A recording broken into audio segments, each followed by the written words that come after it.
All right, we're tier listing Playboi Carti's music.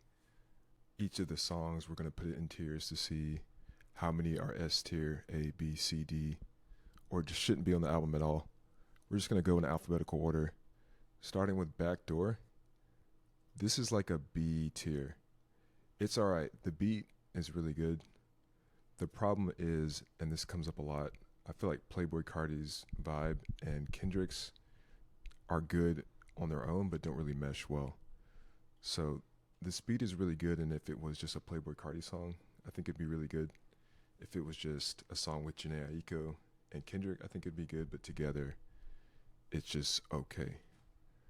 And right after Rather Lie and Fine Shit, the two songs before, it kind of feels like we already kind of got that vibe, and this kind of feels like it isn't adding a whole lot. Next is Cocaine Nose, and I feel like this should be an S tier song just based on the beat.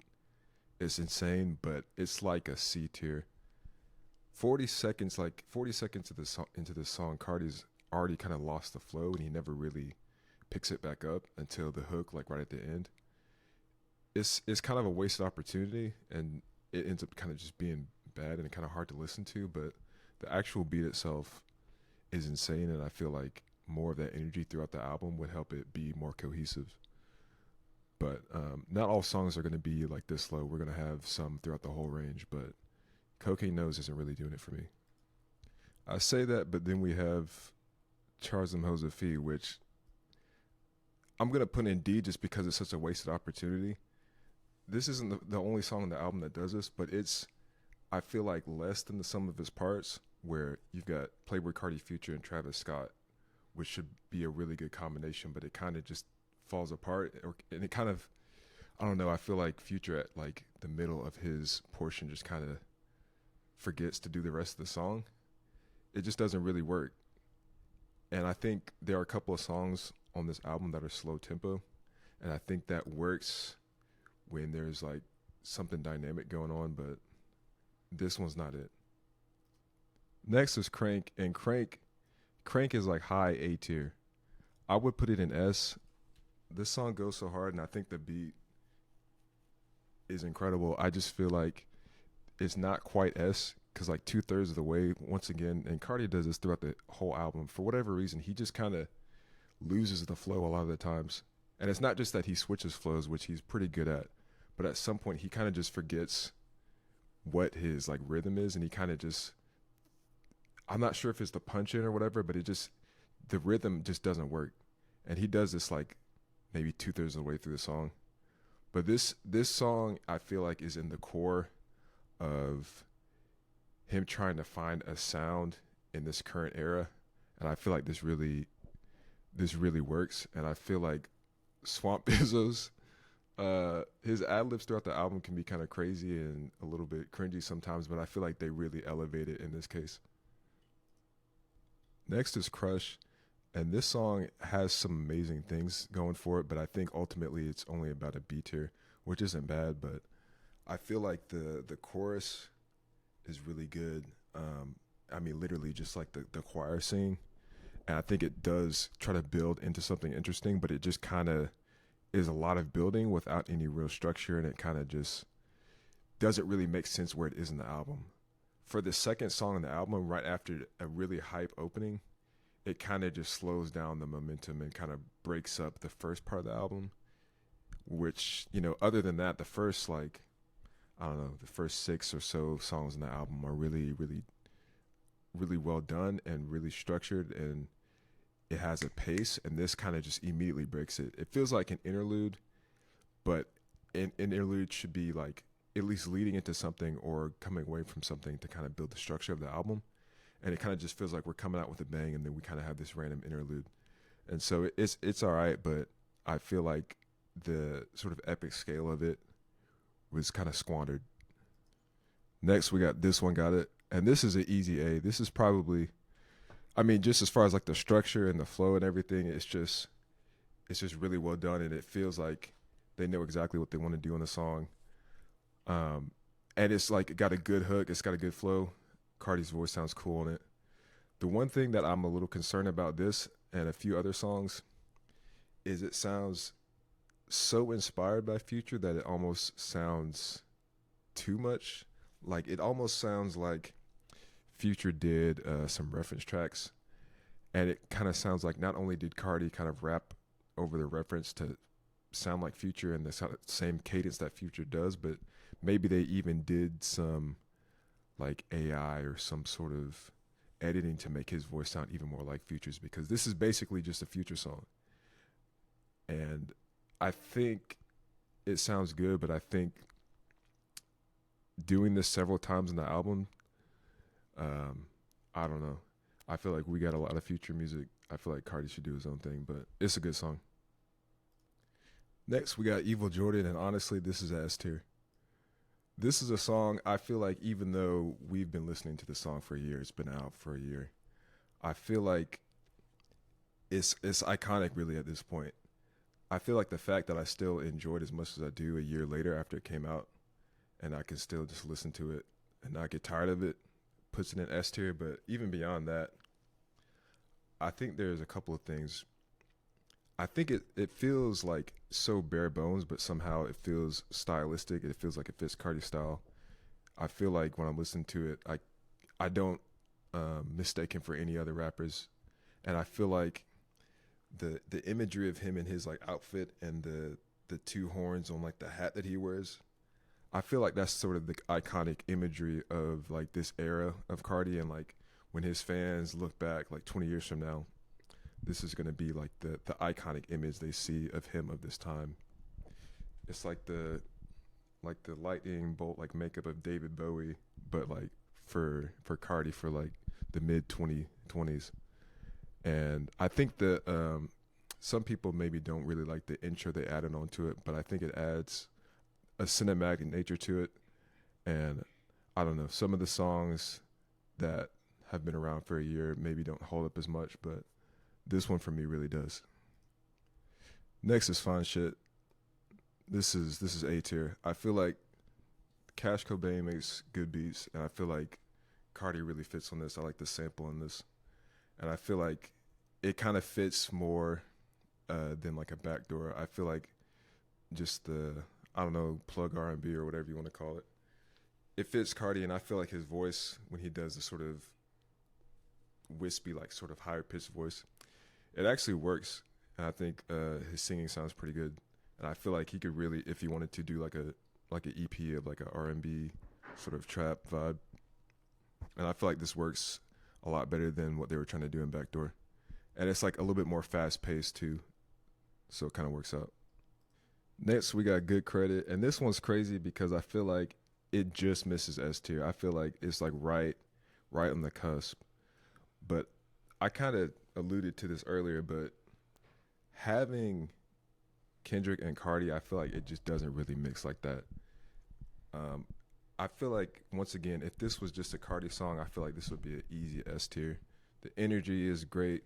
The beat just fits him, like his voice and everything perfectly.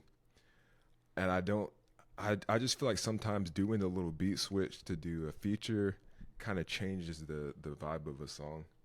And in this particular case, I think Kendrick Lamar can really do bangers. I love Kendrick. I've been listening to him since like 2011, and he's got great music. But him kind of rapping hard and doing a song on 808s is a different type of experience than listening to Cardi and sort of vibing out. It's a different experience. So having that switch in the middle of the song, I feel like makes it a little bit worse. But it's still high A tier. This beat is chef's kiss, man. So Hood by Air, this one breaks my heart because I feel like this was a S tier song, but I'm putting it in like a high B tier because I feel like the snare roll that's in the song, and they put it throughout this album, but I feel like it really breaks up like the flow. And because I've been listening to the song for a year, having that added just like really throws me off, and I can't really vibe to it in the same way. But not only that, they randomly cut off like random words in the verse, and they're not even like it's not even like they edited stuff out because it was like controversial. It's just like random parts of the verse are just missing. And so the album version of this, I'm not really fucking with. It kind of for me did the opposite of Evil Jordan, where it jumped down instead of jumped up. I see you, baby boy. I think I'm putting this one. It's just kind of boring. I mean, we've heard songs like this from Cardi before, and that's not necessarily a bad thing. But it's just not hidden. Like his voice doesn't sound bad. The beat's got a lot going on, but it just I don't know. It kind of just it's just kind of boring. I'm moving on. Jumping. This song's alright. This is another example of like this sounds exactly like Future. Like Cardi's part sounds so much like Future that it's like it's almost disturbing. And it's just kind of alright. It's like cool if you're not really paying that much attention. But I mean, his voice does sound cool when he's talking about pink diamonds and all that stuff. It sounds cool, but I don't really give a fuck about it. Now we're going with K-pop, and this is a good song. This is a song where like when I listen to it, I'm like, yeah, they must have rushed this album because there's a difference. Because this is a song that came out, within the last year. It's been out for a minute, and if you compare it to some of the like later tracks in the album, like this, it just sounds so clean. It sounds like they finished it. Sounds like they finished the mixing. It sounds like they had a clear vision of what was going on. They went through a few revisions. Like Cardi sounds like he comes on the song with a purpose. It's got a good structure, and it also just has this cool sound where it's like mixing in some rock stuff, and it just feels like okay, we actually have a vision of what we want the sound for this album to be. Let's do something like this, and that kind of isn't really kept up throughout the whole album, but this is a good one for sure. Even after all this time, it's still good. Yeah, like Wheezy, this song grew on me a lot. This beat is so fun, and I feel like in an alternate universe where Cardi was going for a different type of sound overall, like this could be like a smash hit. It's just fun. The sample is good. It just feels good. It's got a good bounce. Like they use the 808s really well. It's just like got this like poppy bounce to it. It's great. Mojo Jojo, this song is like a B. I feel like it would have been better without Kendrick. Like I said, I love Kendrick, but especially on this song, it doesn't even feel like he should be there. It kind of feels like the song was finished, and like the beat makes sense for Cardi, the flow makes sense for Cardi, and it kind of just feels like they're like, oh, we got Kendrick in the studio for good credit in the verse. Hey Kendrick, can you do some ad libs on the song that we already finished? And he kind of just does an ad lib after every line, and he does the intro. But it's just distracting. It's like it feels like I'm trying to pay attention to the vibe that Cardi's bringing, and Kendrick just has this whole other thing coming through. And I feel like Kendrick's voice is like really loud in the mix too. So even though it's like ad libs, it's as loud as if he was doing a verse, but doing a verse at the same time as Cardi. And I don't know. It's all right. It's good, but it's not great. Also, like Cardi's voice is weird in some parts. Like when he's talking about like riding like a Harley, it's like that didn't even sound like Cardi. Anyway, moving on. Munyon, Munyon, Munyon's cool. It just gives the vibe of like it wasn't quite finished. The beat's cool. I feel like Cardi's voice on this cool. It kind of reminds me of like back when the Kid Cudi slash Pissy Pamper like snippet was going around and that became a song. He doesn't quite go as high pitched, but it kind of has that sort of melodic flow in his voice. But I feel like they just didn't really finish or structure it, and it kind of just feels like the hook of it is like the song. The hook is the song, pretty much. It's cool. I just feel like it wasn't really paid attention to and finished, and so it doesn't stick out to me. It kind of gets lost in the shuffle of the album, and that's like part of having a 30-song album. It kind of just makes me gloss over some of the songs that are kind of like mid-tier, but it's good. This one I honestly feel like Olympian. It feels like kind of like a low A tier, high B tier. I feel like he really is. He's really feeling it. This kind of reminds me of like an older era of Cardi, maybe like Dilate or something like that. But I like the beat. I think the only thing is it kind of feels out of place because it feels like it's from a previous era, and so that's like what's kind of standing against it. And it's obviously like it just feels more heartfelt, so it's like hard to really stick with that in the grand scheme of the album, but it's good. Opium Baby.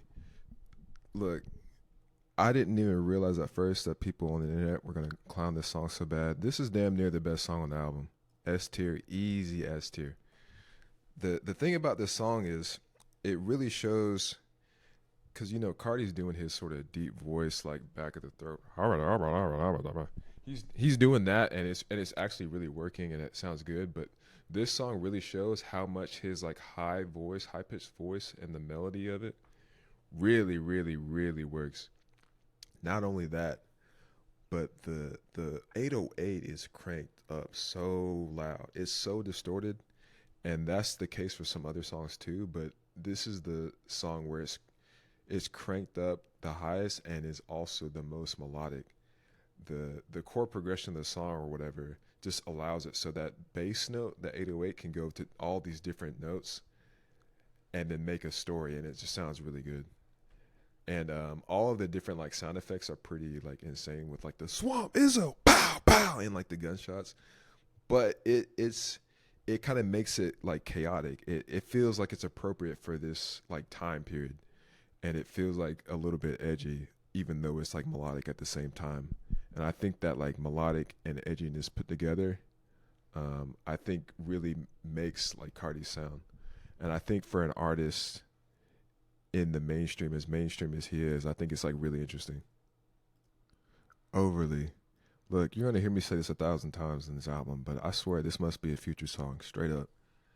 He sounds just like Future, and he's locked in, and it goes hard. But it really is like, yo, I know this was a Future reference track. You can't tell me otherwise. But it's a good ass song. It's going in A tier. Philly, the beat is good. Travis's part is good. Cardi's part is good. He's got a good verse. Like it's a good song.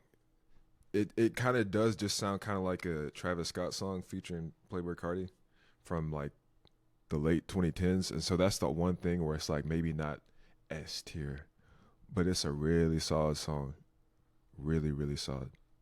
The beat is it's a Travis Scott like type beat. It's insane. Look, the reason I said earlier that Opium Baby is damn near the best song on the album is because I know for a fact it's not the best song on the album because Pop Out is the best song on the fucking album. Easily. Like, not even close. Like, this, you know, I'm a like a 30 plus year old dude working a 9 to 5, like sitting in front of my computer. This Playboy Carti's music is not really supposed to be consumed in this environment.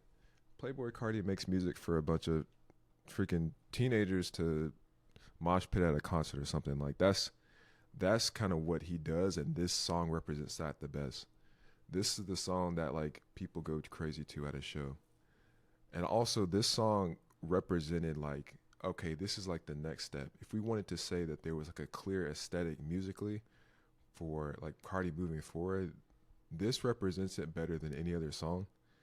The energy in the beat is insane. That distortion is insane. This is like Cardi's version of something like a Yeezus, right?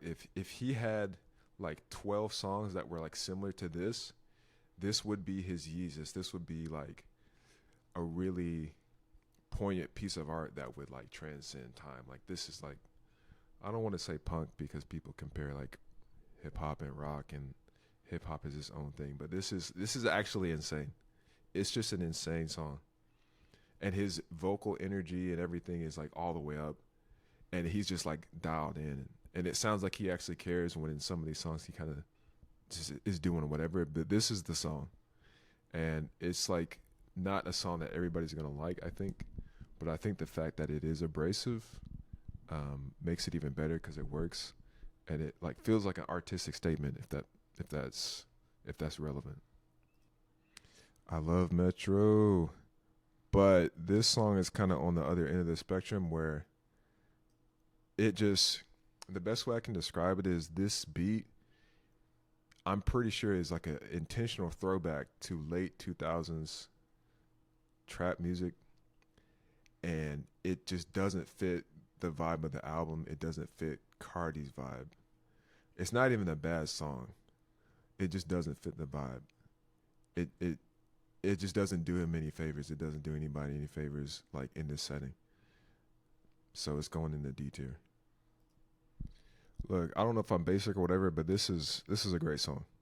It's A tier, and I feel like it's just with the hook from the Weeknd. I feel like it's one of the clearest like hooks that catches earworms, and it is very much just like a pop sort of like singer rapper type of song, but it fits within the style of the Weeknd and Cardi, and it just works. And that sample, I don't know what that sample is, but it's good. It's really good. Um, and it just I don't know. It just sounds sparkly. It sounds like effervescent. I don't know. It's a good ass song. So this is a song that I feel like it's not even bad, but just in the context of the album, it almost feels like it's trying to be like heartfelt, but it just isn't. And so even though I feel like Cardi's actually like rapping well in the song, it just South Atlanta Baby just doesn't really do it for me. I don't know. I don't know. It just maybe at that point after 30 songs, it's like I don't even care anymore. And so I don't. This is one that will probably like bump up after a while, but I'm not really feeling it like that. Hey, Toxic. This beat clears, man. Oh my god. This is like, yeah, this is definitely one of the best songs in the album. And I know even with Skepta coming in with a different vibe, Skepta's verse was hard. And I don't even really fuck with like I don't really listen to like grime musicians that much. That's just me. But even still, this song is crazy. The hook is hard. Cardi's locked in. Once again, I I know Future when I hear it. I know Future had to have done a reference track here. I've said this so many times, it's probably annoying at this point, but like, damn. But it doesn't matter because the song is that good. I think it was Cardo that did the beat. This beat is crazy. Easy S tier. All right, Trim. Future's locked in on this. It's going B tier because it's good, not great. Only because I mean, at the end of the day, like Future, unlike Cardi, he drops probably an average of like more than one album every year. So if you wanted to, there are probably like I don't know, 200 songs that probably sound just like this that you can listen to. So at the end of the day, like it's good but not memorable. So it's there. All right, I'm doing these last ones out of order. Listen, y'all, listen. I'm gonna do Walk. This song sounds good. I'm just gonna put it here because this is part of the bigger conversation I've had about like reference tracks from Future and like maybe using AI because this song is the most egregious example of that.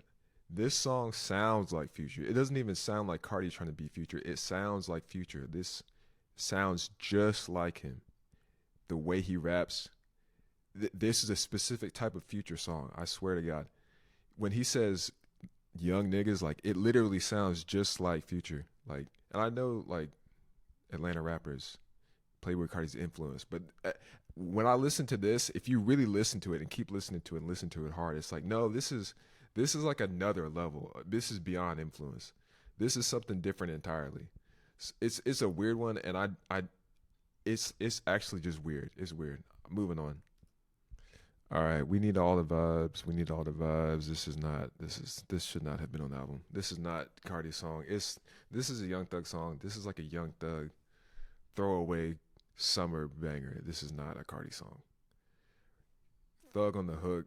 Thug's got a verse. Then you got the Ty Dolla Sign random verse, which we need to stop just randomly putting Ty Dolla Sign on stuff. Like Ty Dolla Sign's cool, but it just doesn't feel like it should be on the album at all. And like they didn't even finish mixing Young Thug's part. It sounds like because Young Thug sounds cool in general, but like here it's just not. It's just not it. This song, it's not even that it's bad. It just shouldn't be here. Twin Trim, on the other hand, that song is that bad. This song is ass. This song is easily the worst song on the fucking album. This song did not need to be on the album. It's so bad. It was like 40. It's the beat's not that cool. It was like 40 seconds of just the beat. It it doesn't have Cardi on it at all, which would maybe make sense if it was just a song for like a singer where you have this like interesting interlude, but it's not really an interlude from anything to anything else. And like as soon as Uzi started that verse and he's talking about she can't suck my dick, just suck my nuts, I was like, please somebody turn this off. This song sucks.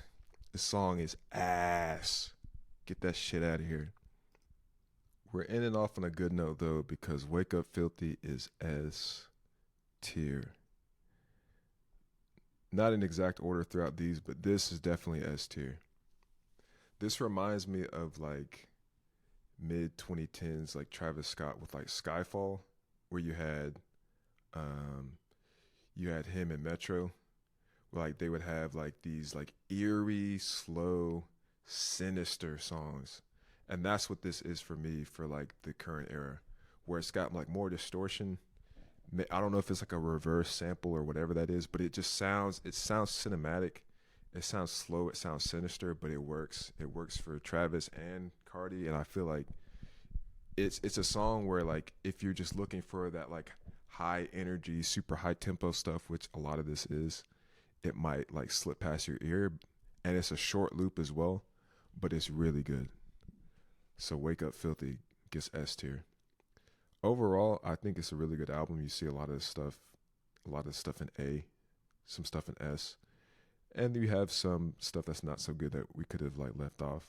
I feel like for 30 songs, there's definitely some like clear songs that could have been left off, but at the end of the day, like I'm like not even the target audience for this anymore.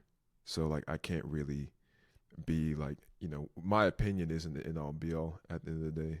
And like when it comes to streaming, more songs, more streams, and I get it. But it would be really cool if like there was like a version of this that was stripped down. I think it would be a lot better overall. But honestly, great album. What do you think? Let me know. Peace.